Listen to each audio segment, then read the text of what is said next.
오늘 민당정 협의에서 논의한 사항을 간략하게 보고해 드리겠습니다. 첫째, 연체 채무 전액 상환자 최대 290만 명에 대한 신용 회복을 지원하기로 결정했습니다.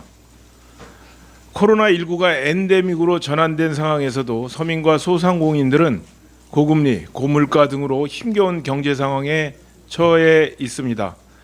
특히 서민과 소상공인들이 불가피한 상황으로 대출을 연체했지만 이후 연체 금액을 전액 상환을 해도 과거에 연체가 있었다는 이유로 금융거래와 경제활동에 어려움 등을 겪고 계십니다.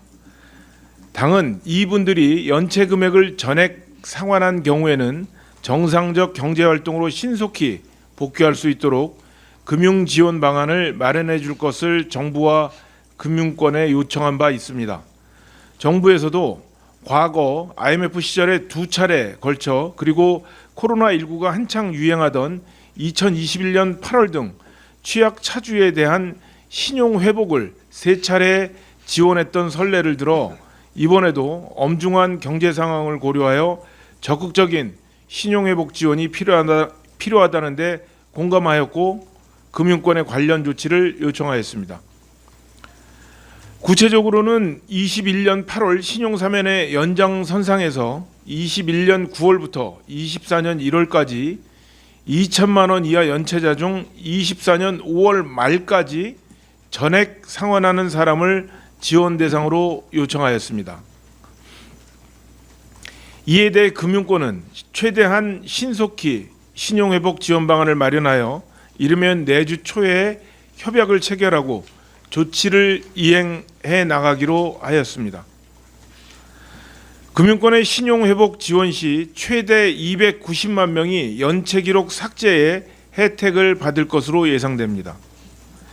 연체 기록이 삭제되면 신용점수가 상승하게 되어 카드 발급이나 좋은 조건으로 신규 대출을 받는 등의 정상적 금융생활이 가능할 것으로 기대합니다.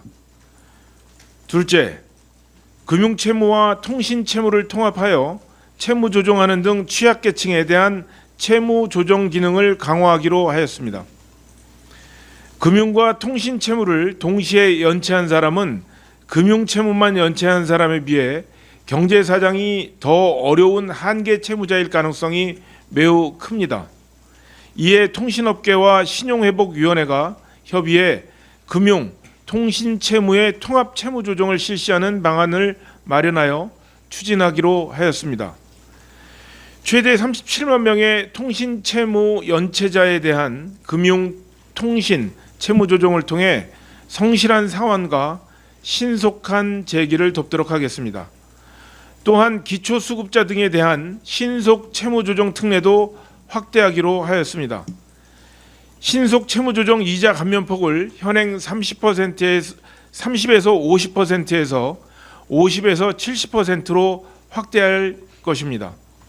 이를 통해 연간 기초수급자 5천 명 정도가 상환 부담을 덜고 신속히 재기할 수 있을 것으로 기대합니다.